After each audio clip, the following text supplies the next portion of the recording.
In 2024, Intel announced a $30 billion semiconductor fabrication investment in Malaysia. Intel, $30 billion, in a country that most people in the tech industry had never considered a serious player in advanced chip manufacturing.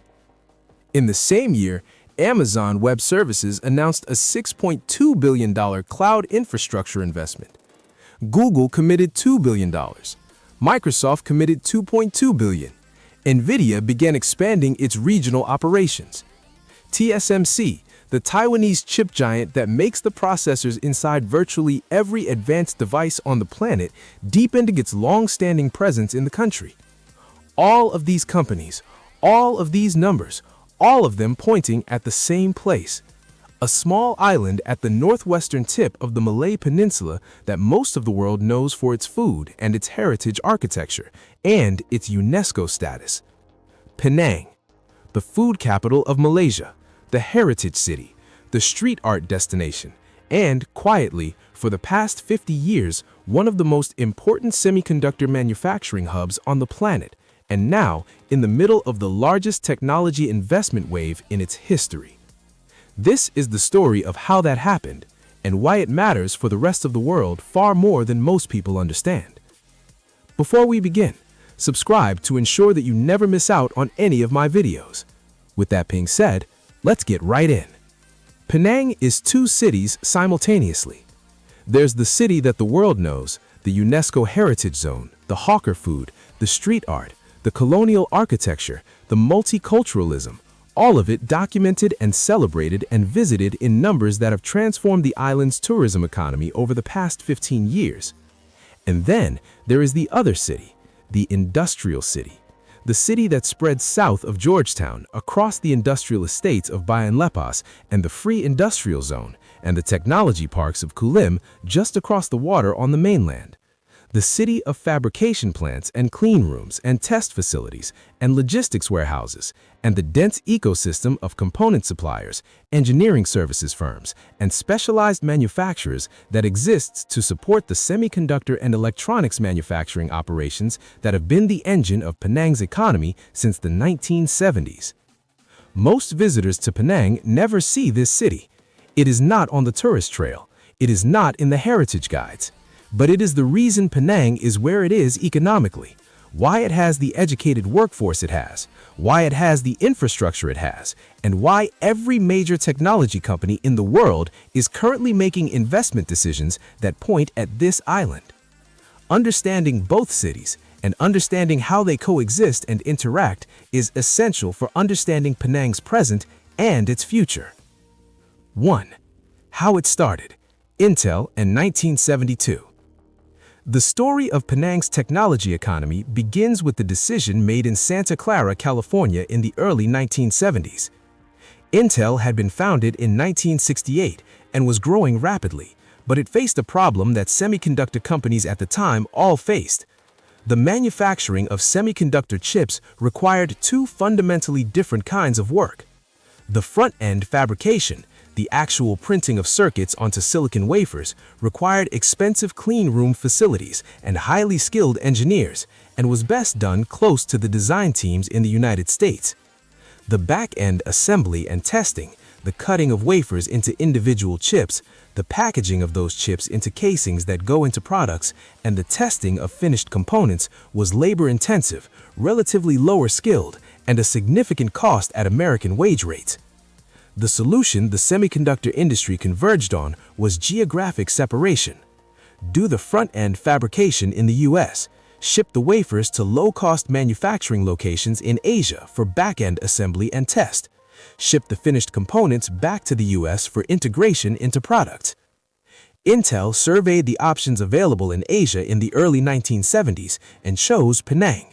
The specific reasons were the combination that has characterized the island's industrial attractiveness ever since: political stability under the Malaysian government, a population with sufficient English language education to staff a modern manufacturing facility, the existence of a free industrial zone in Bayan Lepas that offered significant tax incentives for foreign manufacturers, proximity to Singapore and its port infrastructure, and a state government under Chief Minister Lim Chung-yu that was aggressively and specifically courting foreign industrial investment as the engine of Penang's economic development.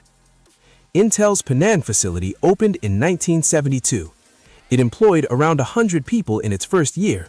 Within a decade, it employed thousands. Within 2 decades, it was one of Intel's most significant global operations. And it was not alone.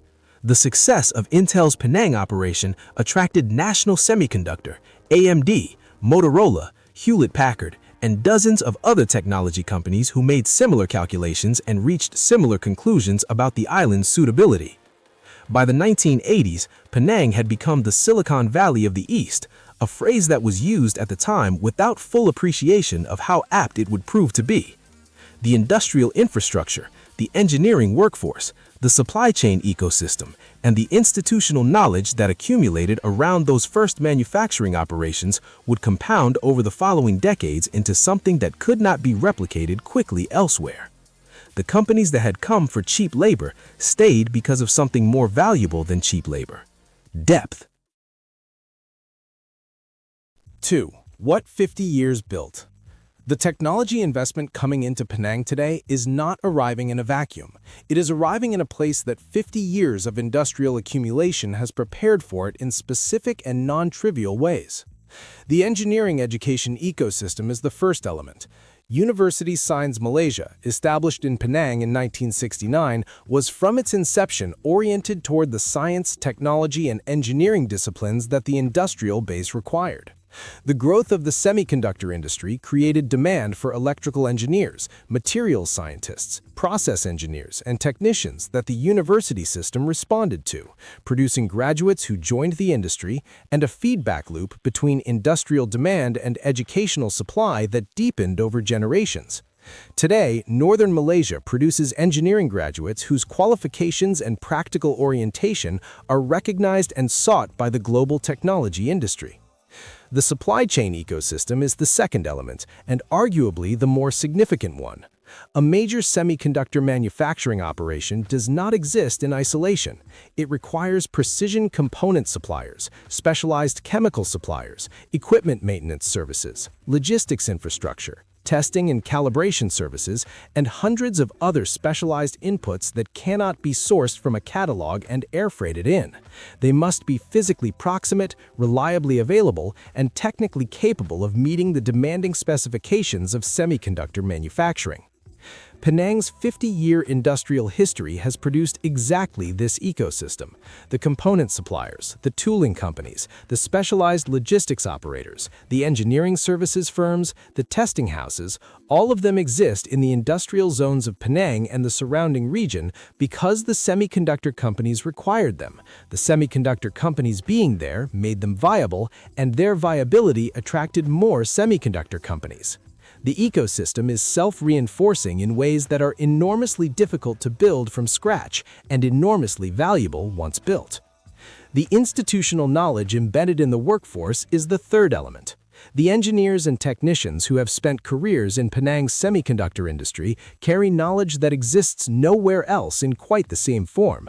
Knowledge of specific processes, specific equipment, specific failure modes, specific solutions developed over decades of operation in specific facilities.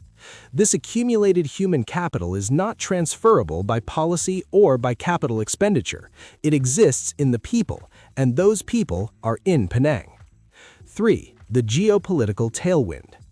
The investments being announced in Penang in 2024 and beyond are the product of two converging forces, the long-term accumulation described above and a geopolitical moment that has made the diversification of semiconductor manufacturing from Taiwan an urgent strategic priority for the global technology industry and the governments of the major technology-consuming nations. The Taiwan question is the most discussed and the least comfortably discussed element of the current semiconductor investment wave. Taiwan Semiconductor Manufacturing Company, TSMC, manufactures approximately 90% of the world's most advanced chips. The concentration of this production in a single company on a single island in a geopolitical flashpoint is the single largest supply chain risk in the global economy. The governments of the United States, the European Union, Japan, South Korea, and most major technology-producing and consuming nations have explicitly identified this concentration as a strategic vulnerability and have committed significant public resources to subsidizing new manufacturing capacity outside Taiwan. Malaysia, and specifically Penang, is one of the primary beneficiaries of this effort. The CHIPS and Science Act in the United States, which provides subsidies for semiconductor manufacturing investments, has influenced the investment decisions of American companies expanding in Malaysia. The European Union's semiconductor strategy has similar implications, and the companies themselves, Intel, TSMC, Samsung, and others, are making their own strategic decisions to diversify their manufacturing footprint independent of government incentives, driven by the same supply chain resilience logic. Penang's specific advantage in this redistribution is precisely the 50 years of accumulated ecosystem described above. The U.S. government can subsidize a new semiconductor fab in Arizona. It cannot quickly replicate the supply chain ecosystem, the engineering workforce, and the institutional knowledge that Penang has accumulated over half a century. For companies that need back-end assembly, test, and increasingly advanced packaging capabilities outside of Taiwan, Penang is the existing option. Building from scratch elsewhere would take a decade and cost more than the incentive packages on offer. The semiconductor industry's shift toward advanced packaging, the increasingly sophisticated techniques of combining multiple chips into single packages that has become critical to the performance of AI processors, high-bandwidth memory, and the most advanced consumer electronics, plays specifically to Penang's strengths. Advanced packaging is back-end manufacturing elevated to extraordinary technical complexity, and Penang's workforce and ecosystem are more directly applicable to it than to front-end fabrication. The companies investing in Penang's advanced packaging capabilities are not making a bet on a developing market. They are betting on a mature, proven industrial base, at a moment that base's specific capabilities are in greater global demand than at any point in the island's industrial history. 4. The AI connection. The specific technology driving the current investment wave, artificial intelligence, connects to Penang's industrial base in ways that have made the timing of the current moment particularly significant. AI's extraordinary recent growth and capability and deployment is built on hardware infrastructure of specific kinds. The training of large AI models requires massive clusters of specialized processors, primarily GPUs and custom AI accelerators, connected by high-bandwidth networking and cooled by industrial cooling infrastructure. The deployment of AI systems at scale requires data center infrastructure in quantities that the industry is struggling to build fast enough. And both the training chips and the data center servers require sophisticated semiconductor packaging that represents precisely the kind of advanced back-end manufacturing that Penang has been developing capabilities in. The NVIDIA, the company that has come to define the AI hardware moment, has a long-standing and significant presence in Penang through its supply chain. The expansion of NVIDIA's regional operations and the investment by its supply chain partners in Malaysian manufacturing capacity is a direct consequence of the AI-driven demand surge for the specific types of semiconductor packaging that Penang is capable of producing. The data center investments, Amazon Web Services, Google, Microsoft, are partly driven by the same AI infrastructure demand and partly by the broader growth of cloud computing services in Southeast Asia. Penang and Malaysia more broadly are being positioned as data center hubs for a Southeast Asian digital economy that is one of the fastest growing technology markets in the world. The investments are long-term bets on the continued growth of that market and on Malaysia's specific advantages: political stability, energy infrastructure, skilled workforce, regulatory environment, as a location for the physical infrastructure that runs it. The intersection of the semiconductor supply chain story and the AI infrastructure story is producing an investment concentration in Penang that is, by the standards of any comparable location in the world, extraordinary. The island that Intel found in 1972 because of cheap labor is now being targeted by the most sophisticated investors in the global technology economy for exactly the opposite reason. Because it is not cheap in any simple sense, but because it is deep, in the way that 50 years of industrial accumulation produces depth that cannot be manufactured quickly at any price. 5. what this means for Penang as a place. The technology investment wave now arriving in Penang will not leave the island unchanged. It is already not leaving it unchanged. And the changes it is producing are complicated in ways that require honest acknowledgement alongside the celebration of the economic growth. The property market impact is real and already visible. The influx of technology company employees, engineers, managers, technical specialists into the Penang housing market, combined with the general economic buoyancy that large-scale investment produces, is driving property prices and rental costs in ways that are making the island more expensive for existing residents. The specific communities in Penang that have historically occupied certain neighborhoods and certain price points in the housing market are facing the same displacement pressures that rapid economic development produces in cities worldwide. The heritage community displacement that the gentrification of Georgetown had already begun is being accelerated by the economic heat generated by the technology investment. The infrastructure pressure is significant. The road network, the water supply, the power grid, and the port and air connectivity that Penang's existing industrial and residential population already strain are being asked to absorb the load of a major new phase of industrial expansion. The Penang Transport Master Plan, the long-debated and much-contested program of road and rail infrastructure development that has been planned for decades, is now more urgently needed than ever and more politically contested than ever, because the same reclamation and road building that the industrial economy requires is environmentally destructive in ways that generate genuine and substantive opposition. The talent attraction dynamic is double-edged.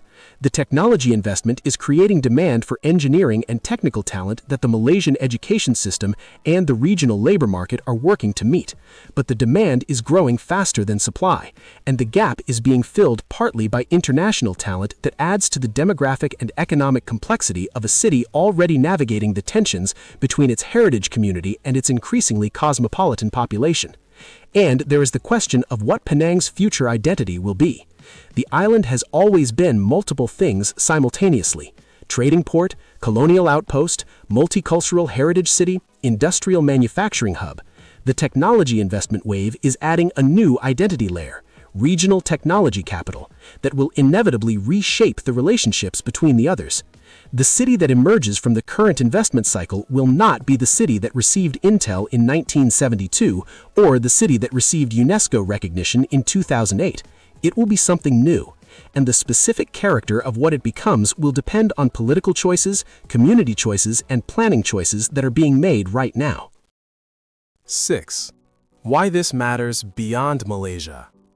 The story of Penang's technology economy is not a local story. It is a story about the global semiconductor supply chain, about the geopolitics of technology, about what it means for an island city in Southeast Asia to be at the center of the world's most consequential industrial redistribution.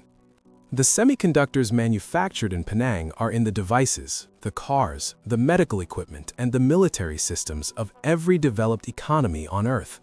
The quality of that manufacturing, the resilience of that supply chain, and the trajectory of that industrial base's development are not matters of local Malaysian interest. They are matters of global technological and economic security. The fact that a small island known for its hopper food and its heritage architecture has been quietly serving as one of the critical nodes of the global technology supply chain for 50 years without significant recognition or attention from the global technology media is itself a story worth understanding. The global technology industry has an extraordinary tendency to make its infrastructure invisible.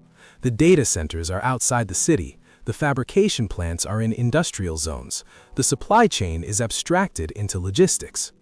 The human geography of technology manufacturing is the part of the industry that the industry itself is least interested in revealing. Penang's moment of visibility, the Intel announcements, the AWS investments, the TSMC presence, the AI infrastructure build-out, is a moment in which the normally invisible infrastructure of the global technology economy is briefly becoming legible. The question of whether this visibility produces a more honest and more equitable relationship between the technology industry and the places that make its products is one of the more important questions in contemporary economic geography. For visitors and observers interested in what Penang is and where it is going, the street food and the heritage are real and they are worth your attention. And so is this. The island that built the Asia-Pacific semiconductor ecosystem over 50 years of patient, unglamorous industrial accumulation is now at the center of the world's most significant technology investment story. That deserves to be understood by anyone who wants to understand what Penang actually is. Penang is the city where you eat the best char kway teow of your life at an 8 ringgit hawker stall in the morning and then drive 30 minutes south to a campus the size of a small town where the back-end assembly and testing of semiconductors that power the world's AI infrastructure is happening around the clock. Both of these things are real. Both of them are Penang. And understanding both of them is the only way to understand why this specific island in the Strait of Malacca occupies the position it occupies in the world right now, culturally, historically, and technologically. The technology investment wave will reshape Penang in ways that are already beginning to be felt. Whether that reshaping strengthens or destroys the things that made Penang worth coming to in the first place, the food, the heritage, the specific human richness that 2 centuries of port city accumulation produced, is the central question of the island's next chapter. And it is a question that will be answered by choices being made right now, by the state government, by the companies investing, by the communities affected, and by the visitors and observers who choose to understand what they are looking at when they look at this extraordinary place. If this added something to how you see Penang, hit the like button. Subscribe for more content that takes Malaysia seriously as a place worth understanding in full, and drop a comment below. Did you know about Penang's technology history? What do you think it means for the city's future? I read everything. See you in the next one.